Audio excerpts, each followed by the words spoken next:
SKT Gold and Diamonds Swarna Vaibhavam. Polki Gold Jewelry pi no wastage, no making charges. Diamonds కేవలం 49,999 రూపాయలు మాత్రమే.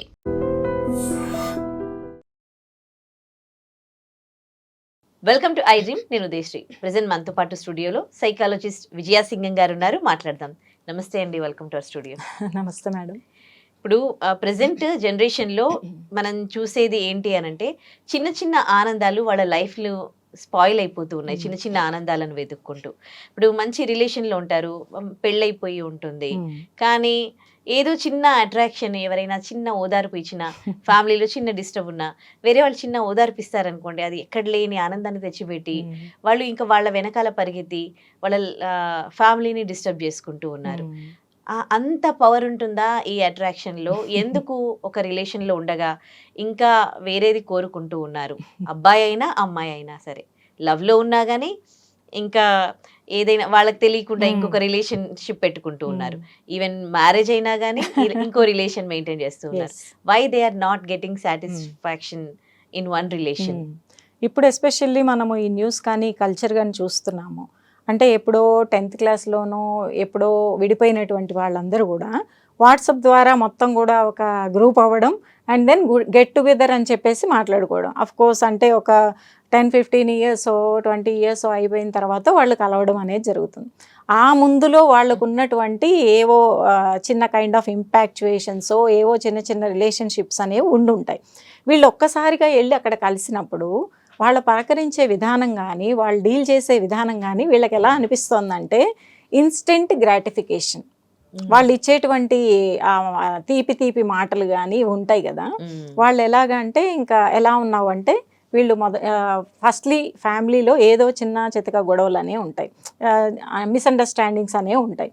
ఎవరైతే దగ్గరగా మంచిగా ఇంపాక్చువేషన్ ఉన్నటువంటి పర్సన్స్ వచ్చి ఇన్నాళ్ళ తర్వాత నేను చూస్తున్నాను, నువ్వు ఎలా ఉన్నావు, ఏంటి నువ్వు హ్యాపీగా ఉన్నావా, ఆనందంగా ఉన్నావా అని ఒక్క మాట అడగాలి చూడు. ఇంకా అడిగిన తర్వాత వీళ్ళకి ఏంటంటే నేను అతన్ని గనక అతనితో ఉన్నట్లయితే ఇంకా నేను ఎంత బాగుండేదాన్ని, ఇది కూడా ఉండేది, ఇంత కష్టం అనేది ఉండేది కాదు కదా. ఒక్కసారిగా ఇక్కడ పిక్చర్ వేసేసుకుంటారు అన్నమాట, రీల్స్ రన్ అయిపోతాయి. ఆహా, మూవీలో చూసుకున్నట్టు వెనక బ్యాక్గ్రౌండ్లో కలర్ఫుల్గా చాలా, అంటే ఏమి సమస్యలు లేకుండా వెళ్ళిపోయినట్టు ప్రేమ ఒక్కటే కనిపిస్తూ ఉంటుంది అనమాట వాళ్ళు.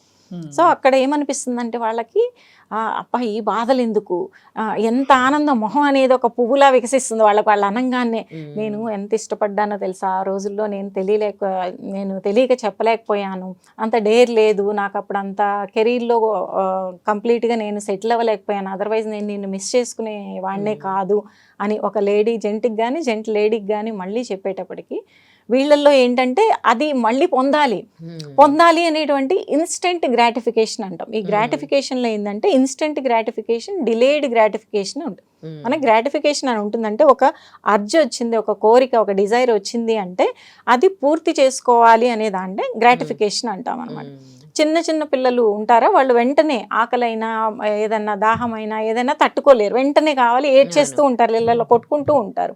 దాన్ని ఇన్స్టెంట్ గ్రాటిఫికేషన్ అంటాం. అవుట్ ఆఫ్ ప్లెజర్ వస్తుంది అనమాట. అది మనం పెరిగే కొద్దీ మనం ఏంటంటే మనం ఏజ్ వైజ్గా అందులో కొంచెం డిలేడ్ గ్రాటిఫికేషన్ చూపిస్తాం. ఏది మంచి కాదు, ఏది రియాలిటీ, ఏది మొరాలిటీ, ఈ గ్రౌండ్స్ అన్ని చూసుకొని మనం ప్లెజర్ని దాటి ముందుకెళ్తాం అనమాట. ఎప్పుడు ఎంతవరకు ఏది తీసుకోవాలి అనేది. కాకపోతే ఇది ఏజ్ పెరిగినా కూడా మళ్ళీ అదే తత్వంలో ప్లెజర్ కోసం ఇన్స్టెంట్ గ్రాటిఫికేషన్లో వచ్చినప్పుడు వెనక నిజాలు వాస్తవాలు ఏం కనిపించవు, రియాలిటీ కనిపించదు, మొరాలిటీ కనిపించదు మోర్ ఓవర్. కాబట్టి ఓన్లీ ప్లెజర్ కనిపిస్తుంది. ఇప్పుడు ఇతనితో వెళ్తే అసలు మామూలుగా ఉండదు కదా, instantly they want that desire to be gratified. దానికోసం వాళ్ళు ఏంటంటే అది దాటి వెళ్ళిపోతారు, వెనక ఎన్ని కాన్సిక్వెన్సెస్ వచ్చినా ఫేస్ చేసేద్దాం, నాకు ఇది కావాలి, ఈ ప్లెజర్ కావాలి అనే పాయింట్లో వెళ్ళిపోతారు. అంటే ఆ టైంకి వాళ్ళకి నెక్స్ట్ వచ్చే కాన్సిక్వెన్సెస్ గురించి అసలు ఉండదు, అవగాహన ఉండదు. ఇప్పటి వరకు ఉన్న వ్యక్తులతో బాండింగ్ ఎంత ఉంది, నాకు పిల్లలు ఉన్నారు, వాళ్ళతో నా రెస్పాన్సిబిలిటీ, వాళ్ళ బాండింగ్ ఉంది, వాళ్ళు సొసైటీలో నన్ను మాత్రం ఎలా చూస్తారు, వాళ్ళు ఎలా ఒక తల్లి పట్ల ఒక పర్స్పెక్టివ్ తీసుకుంటారు ఈ విషయంలో అనేది ఏమి ఆలోచించరు. నాది, నా కోరిక నేను ఎలా తీర్చుకుంటున్నాను, నేను ఎలాగా ఆ పాయింట్లో నేను హ్యాపీగా ఉన్నాను అనే ప్లెజర్ మాత్రమే కనిపిస్తుంది వాళ్ళకి. I side they will be missing the reality part, they will be missing the morality part, only the pleasure part they will see. అందుకే ఇన్స్టెంట్గా ఆ ప్లెజర్ అనేటువంటి ఆ కోరిక, ఆ ఆనందం అనేటువంటిది అప్పటికప్పుడు అది తీరిపోవాలి అనేటువంటి నిర్ణయాలు తీసుకొని మళ్ళీ కొత్త బంధాలతో వాళ్ళు కొత్తగా రెక్కలు విప్పుకున్న పక్షిలాగా వెళ్ళిపోవాలని చూస్తారన్నమాట. అలాంటివి చాలా చూస్తున్నాం. అంటే ఇలాంటి కండిషన్లు ఎవరైనా అంటే సైకాలజిస్ట్ ని అప్రోచ్ అవుతారా, లేకపోతే వాళ్ళకి నచ్చినట్టుగా లైఫ్ ని లీడ్ చేస్తారా? ఈ మీరు ఇలాంటి కేసులు చూస్తుంటారు కదా, ఈ ఈ అట్రాక్షన్ అంటే తట్టుకోలేకపోతున్నాను, ఫ్యామిలీ డిస్టర్బ్ అవుతోంది అని కొంచెం రియలైజ్ అయ్యి సైకాలజిస్ట్ దగ్గరికి వచ్చిన కేసెస్ ఉంటాయి? లేదు మేడం, టు బి ఫ్రాంక్ ఇలాంటి కేసెస్ అయితే రాలేదు. వాళ్ళు ఏంటంటే ఒక డెసిషన్ తీసుకొని వెళ్ళిపోయాక ఇక వాళ్ళు పూర్తిగా డిటాచ్డ్గా వెళ్ళిపోయారు అనేవి మనం న్యూస్ వింటున్నాం తప్పితే ఇప్పటి వరకు ఈ కేసెస్ అయితే నాకు ఇలా అనిపిస్తుంది, ఒక సజెషన్ ఇస్తారా అనే విధంగా ఎవరు రావట్లా. అక్కడ వాళ్ళు దే ఆర్ ఆల్రెడీ డిసైడెడ్. ఇప్పుడు మన దగ్గరకు వస్తే మనం రియాలిటీ చెకప్ చేస్తాం, ఎకాలజీ చెక్ చేస్తాం. ఎకాలజీ అంటే ఇప్పుడు మీరు తీసుకున్న నిర్ణయం ద్వారా మీ చుట్టూ ఉన్న వాళ్ళకి ఎంత మంచి జరుగుతుంది, మీతో పాటు మీ సొసైటీకి ఎంత మంచి జరుగుతుంది, ఇంకా దాటితే మీ కంట్రీకి ఎంత మంచి జరుగుతుంది. ఇది ఎకాలజీ చెక్ అనమాట. కంట్రీ దాకా వెళ్ళకపోయినా మీరు ఈ నిర్ణయం తీసుకున్నారు, మీకు ఎంతవరకు మీ the next family or members ఉంటుంది, మీకు క్లింగాన్ అయి ఉన్నటువంటి వీళ్ళకి ఎంతవరకు మంచి, తర్వాత మీ చుట్టుపక్కల ఉన్న వాళ్ళు ఎంతవరకు. ఇది ఒక ecology check and reality check అనేది చేస్తాం అనమాట. అక్కడ వాళ్ళకి అది నచ్చదు కదా. కాబట్టి ఇలాంటి కేసెస్ అయితే నా దగ్గర వరకు ఇంతవరకు రాలేదు. వాళ్ళకి తెలుసు, తెలియనిదైతే మన దగ్గరకు వస్తారు, బట్ వాళ్ళకి తెలుసు వాళ్ళు ఎలా వెళ్తున్నారు అనేది. But they prioritise the pleasure over the reality or morality. They prioritize the instant gratification of their desires. Okay, ఇప్పుడు ఎంతో మంది ఈ అట్రాక్షన్ లో ఉండి ఉంటారు. ఇప్పుడు కొంతమంది ఆ వీడియో చూస్తున్న వాళ్ళు కూడా ఉంటారు. ఆ కండిషన్ లో ఉండే వాళ్ళకి యాజ్ ఎ సైకాలజిస్ట్ గా మీరు ఇచ్చే సజెషన్ ఏంటి? డెఫినెట్లీ వాళ్ళు తెలుసుకోవాల్సిన విషయం ఏంటంటే, ఇప్పటి వరకు ఎంతో కష్టపడి ఒక ఫ్యామిలీని బిల్డ్ చేసుకొని ఉంటారు ఎన్ని ఇయర్స్ గా. ఇంతకాలం వాళ్ళు లేనప్పుడు ఎలా ఉన్నారు, వాళ్ళు రాగానే ఇంత మారిపోయారు అంటే రేపొద్దున ఈ ట్రస్ట్ బిల్డింగ్ ఆ రిలేషన్షిప్లో ఎంతవరకు ఇస్తారు అనేది కూడా క్వశ్చన్ మార్క్ అవుతుంది. ఆ పర్సన్ ఏ బ్యాక్గ్రౌండ్ నుంచి వచ్చారు, మీరు ఏ బ్యాక్గ్రౌండ్ నుంచి వెళ్తున్నారు, ఈ ప్లెజర్ కోసం వెళ్ళినటువంటి ఈ జర్నీ ఎంతవరకు కన్సిస్టెంట్గా ఉంటుంది, ఆ తర్వాత మీరు ఏమైపోతారు అనేది ఇంకొక క్వశ్చన్ మార్క్ వేసుకుంటే అక్కడ కనిపిస్తుంది అనమాట పిక్చరు. వీళ్ళు ఏమనుకుంటారు, ఓకే కొంతకాలం బాగుంటాము అని, కొంతకాలంలో ఎంతకాలం, ఓకే వాళ్ళ బ్యాక్గ్రౌండ్ ఏంది, అక్కడ కష్టాలు ఏంటి, మీరు ఎంతవరకు కన్సిస్టెంట్గా ఉంటారు, మీ ఫైనాన్షియల్ సపోర్ట్ ఏంది, మీ మోరల్ సపోర్ట్ ఏంటి, ఎంతవరకు మీరు తర్వాత ఒకవేళ కావాలి అనుకుంటే వెనక ఫ్యామిలీ మీకు ఉంటుందా, ఇదేమన్నా బ్రేక్ అయితే కనీసం పిల్లలు కానీ మీకు కొన్ని కేసెస్ నేను చెప్తూ ఉన్నా, డిస్ఫంక్షనల్గా వెళ్ళిపోయినటువంటి ఫ్యామిలీస్లో మళ్ళీ తిరిగి కలుద్దామంటే పిల్లలతో కూడా కలవనివ్వరు. ఎందుకంటే మొరాలిటీకి ఎగనెస్ట్గా వెళ్ళిపోయిన వాళ్ళకి పిల్లలతో కలిపిస్తే పిల్లలు ఏం మోరల్స్ నేర్చుకున్నట్టు, ఏం వాల్యూస్ నేర్చుకున్నట్టు. There is a point, right? ఎంత తల్లైనా తను వద్దు అని పిల్లల్ని వదిలేసి వేరే రిలేషన్షిప్కి వెళ్ళిపోయినప్పుడు పిల్లలతో ఎలా కల్పిస్తారో, ఎలా మాట్లాడిస్తారు. రేపు పొద్దున్న నువ్వు కావాలి అని వెనుతిరిగి చూసుకుంటే నీ భర్త, పిల్లలు, ఈవెన్ తల్లిదండ్రులు కూడా మీతో మాట్లాడతారో లేదో తెలియదు, అవునా? సో మీరు వెనక్కి తిరిగి అప్పుడు ఏదో మాయలో కానీ అప్పుడు మీకేదో ఆనందం, నాకు అప్పటికప్పుడు అది సాటిస్ఫై అవ్వాలని వెళ్ళినప్పుడు ఆ హీట్ చల్లారిపోయిన తర్వాత వెనక్కి తిరిగి చూసుకుంటే మీకంటూ ఎవరున్నారు? అదొక్కటే జీవితం కాదు కదా.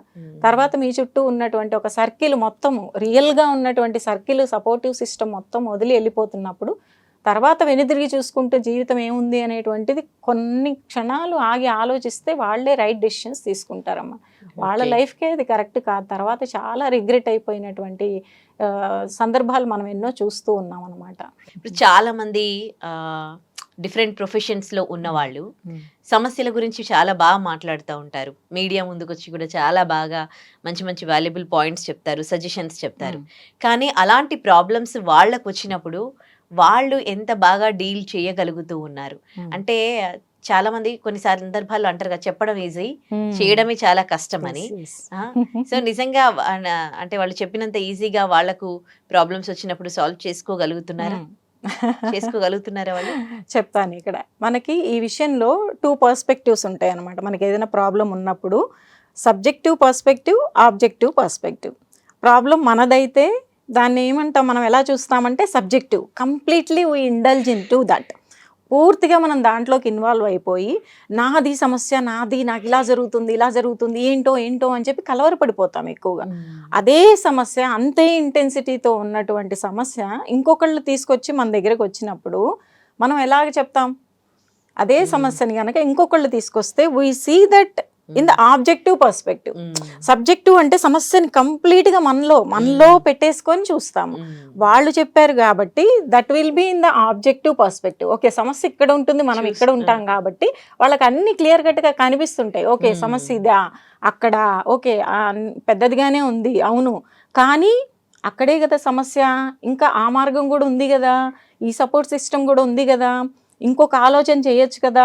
ఇలా ఫస్ట్ వాళ్ళని ఓకే వాళ్ళు బాధపడుతుంటే సరేలే అని ఓదార్చడం అది ఉన్న తర్వాత ప్రతి ఒక్కళ్ళు కూడా చాలా ఇంటలెక్చువల్గా ఉంటారు. వాళ్ళకి చెప్పే విషయంలో చాలా బాగా చెప్తారన్నమాట. అది కూడా చాలా యాప్ట్గా కూడా ఉంటాయి.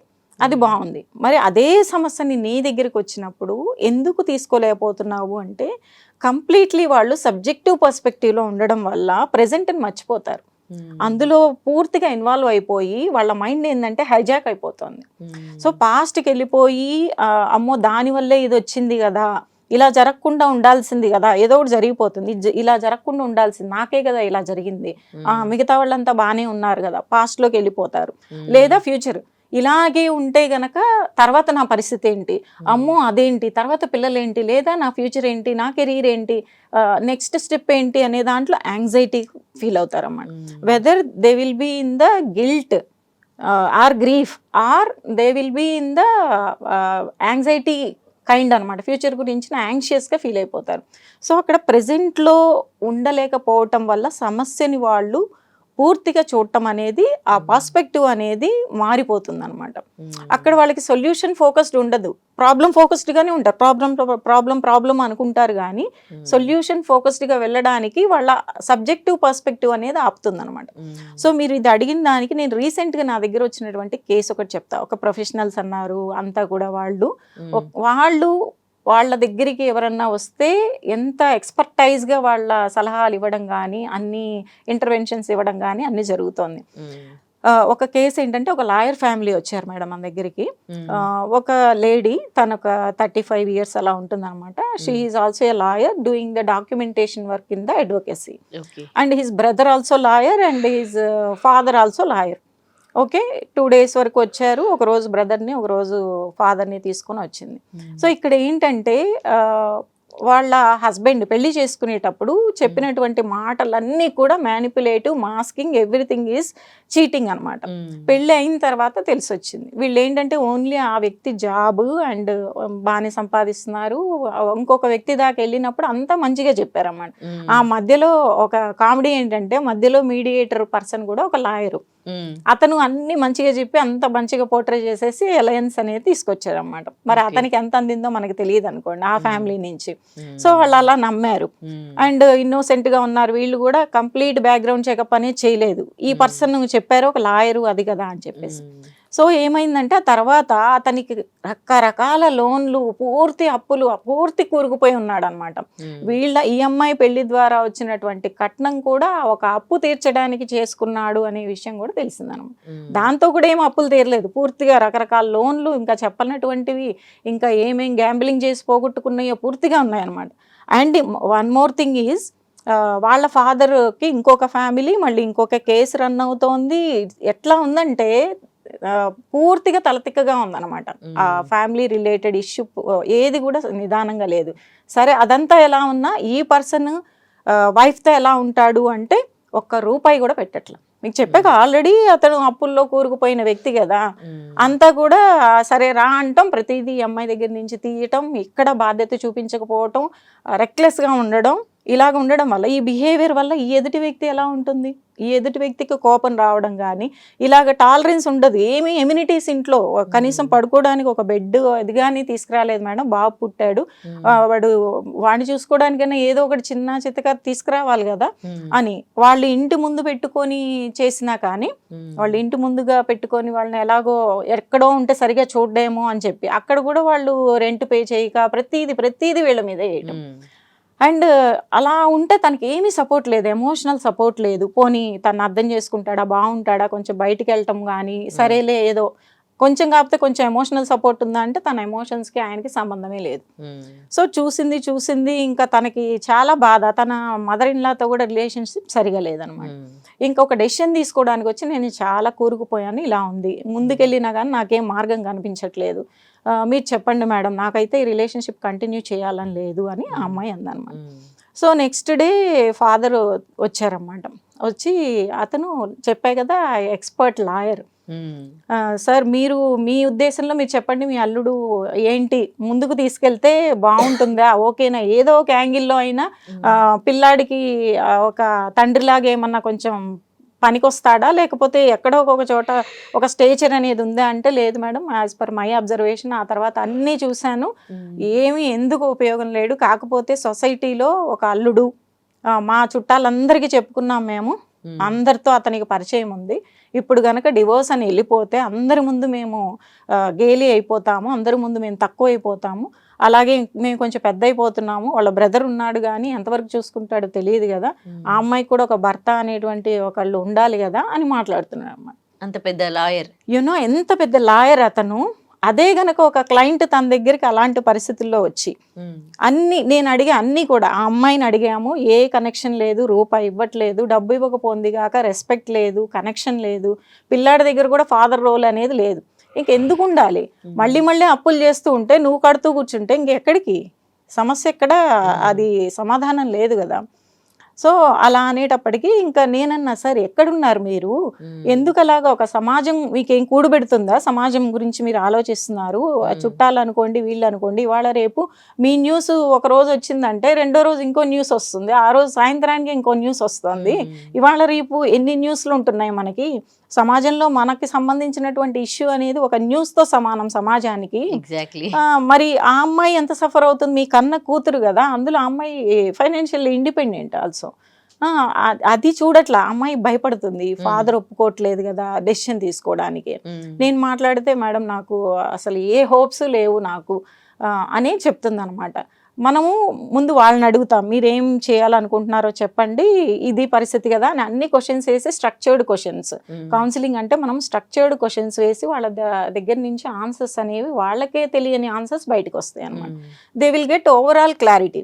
ఆ క్లారిటీతో అడిగినప్పుడు ఆ అమ్మాయి చెప్పి కూడా, మేడం ఫైనల్గా మీరు చెప్పండి అని మనం అడిగినప్పుడు మనం చెప్పచ్చు. అలాగే ఆ లాయర్ ఆయన కూడా ఇది మేడం పరిస్థితి, అయితే మీరు చెప్పండి, పూర్తిగా సజెషన్ ఏంటంటే నేను చెప్పేశాను, సార్ మీరు ఇచ్చిన బ్యాక్గ్రౌండ్ ఇదంతా నేను విన్న తర్వాత 2-3 సెషన్స్లో నేను మొత్తం విన్న తర్వాత, there is no such point to continue this relationship, మీ మాటల్లో కానీ వాళ్ళ బ్రదర్ మాటల్లో కానీ ఆ అమ్మాయి మాటల్లో కానీ పూర్తిగా, పోనీ ఆ పర్సన్ మాట్లాడడానికి వస్తాడా కౌన్సిలింగ్ అని కూడా అడిగా, ఇన్ కేస్ ఒకవేళ ఆయన వర్షన్ ఏమన్నా వేరేగా ఉందేమో విందాం కదా అని. No, he is not ready to come to any counselling session, నీకు అవసరం అయితే నువ్వు పో, నాకు అవసరం లేదు. ఇక అతను రెడీగా లేరు, పోనీ అతను రెడీగా ఉంటే సరే మాట్లాడి చూద్దాం ఏదన్నా ఉందేమో చాయిస్ అని, లేరు. ఇక దీన్ని బట్టి చూస్తే ఇక్కడి నుంచి వెళ్తే ఇంకా పూర్తిగా టాక్సిక్ అయిపోతుంది తప్పితే, ఇంకా అప్పుల ఊబిలో మీ అమ్మాయిని కూడా అప్పుల్లో ముంచేస్తాడు, అంతే కదా. ఉన్న రూపాయి అన్నా ఉంచుకొని తన కొడుక్కి వాడుకొని వెళ్ళాలి, ఇప్పటికి ఆయనకు అప్పులే కనిపిస్తున్నాయి తప్పితే ఏం లేదు. అలాగే ఆ అప్పుల వల్ల మనిషి ఎలా కనిపిస్తాడు, ఎలా బిహేవియర్ చూపిస్తారు, ఆ కోపము, చిరాకు, ఆ ఇర్రెస్పాన్సిబిలిటీ అవన్నీ కూడా చూపిస్తారు. దానికి ఇంట్లో ఏమి ఒక సామాన్ కానీ ఒక సరుకు కానీ ఒక ఎమ్యూనిటీ, ఏమి బేసిక్ ఎమ్యూనిటీస్ కూడా ఇవ్వకపోతే ఎందుకు ఉండాలి, ఆ టార్చర్ని ఎందుకు భరించాలి. సో నేను చెప్పాను ఇది అంటే, ఆయన మళ్ళీ కూడా మేడం నేను చెప్తాను ఇలా చెప్పిన మళ్ళీ, మేడం భర్త అనేవాడు ఉండాలి కదా, ఇప్పుడు డివోర్స్ అంటే మళ్ళీ సమాజంలో ఎలా ఉంటుంది, తనకి సపోర్ట్ ఏంటి, నేను ఇంకా లిటరల్లీ నేను అతనికి సైకో ఎడ్యుకేట్ చేయాల్సి వచ్చింది. క్లయింట్ అంటే ఓకే, తనకి మనం ధైర్యం ఇస్తాం, ఇలా కాదు, ఇలా కాదంటే నువ్వు ఎలా స్ట్రెంగ్తెన్ అయిపోయి తర్వాత ఎవరు లేరు అనుకున్నా ఫైనాన్షియల్గా ఇండిపెండెంట్గా ఉండి కిడ్స్ని రైట్ చేయడానికి ఎలాంటి స్ట్రెంగ్త్ ఉండాలి, ఏవేవి అవంతరాలు రావచ్చు, దానికి మీరు ఏమేమి ముందుగా రెడీగా ఉండాలి, వీటన్నిటికీ రెడీ చేస్తాం మనం. అలాగే ఇప్పుడు ఇతనికి చెప్పాల్సి వచ్చింది అనమాట, సార్ మీరేదో బిలీఫ్ సిస్టమ్ అనేది ఆ పాతకాలపు బిలీఫ్ సిస్టమ్ని ఇప్పటికి కూడా క్యారీ చేస్తున్నారు, అది మీ అమ్మాయి లైఫ్ యొక్క అభివృద్ధికి అది మీరే ఒక అడ్డుగా నిలబడుతున్నారు. సో ఇప్పటికి కూడా మీ అమ్మాయి మీ యొక్క ఒపీనియన్ని గౌరవించి తను మిమ్మల్ని తీసుకొని వచ్చింది, మీరు చెప్తేనే చేద్దామని, ఎందుకంటే మీరున్నారు, మీ ద్వారా వెళ్తేనే నా లైఫ్ బాగుంటుంది అని. అలాగా మీరే గనక అలా కూర్చోబెడితే ఇక అమ్మాయికి సొల్యూషన్ ఏంటి, ఇంకొకసారి ఆలోచించండి అని చెప్పాను అన్నమాట.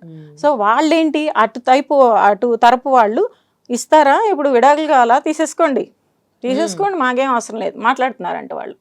ఒక్క literally educated advocate family, advocate ఫ్యామిలీలోకి ఆ పర్సన్ వాళ్ళ అత్తగారు కానీ ఆమె కానీ వచ్చి ఏంటి ఇప్పుడు ఏంటి గోళ్ళంతా ఏంటి, నచ్చకపోతే విడాకులా, ఓకే తీసేసుకోండి అంటున్నారండి.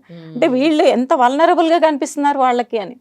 ఎందుకు ఆ ప్లేస్ లోకి మీరు ఎందుకు వెళ్ళారు సార్? ఒక లాయర్ అంటే ఎంత పట్టు ఉంటుంది మీకు, ఏ కేసులో ఎక్కడ ఏ పాయింట్ తీసి ఏమయ్యాలో మీకు తెలుసు. అమ్మాయి విషయంలో ఓన్లీ సొసైటీ, చుట్టాలు, వీళ్ళ దగ్గర వీళ్ళ మ్యారేజ్ ఫెయిల్ అయింది, విడాకులు తీసుకున్నారు అనేటువంటి దాన్ని డైజెస్ట్ చేసుకోలేకపోతున్నాడు.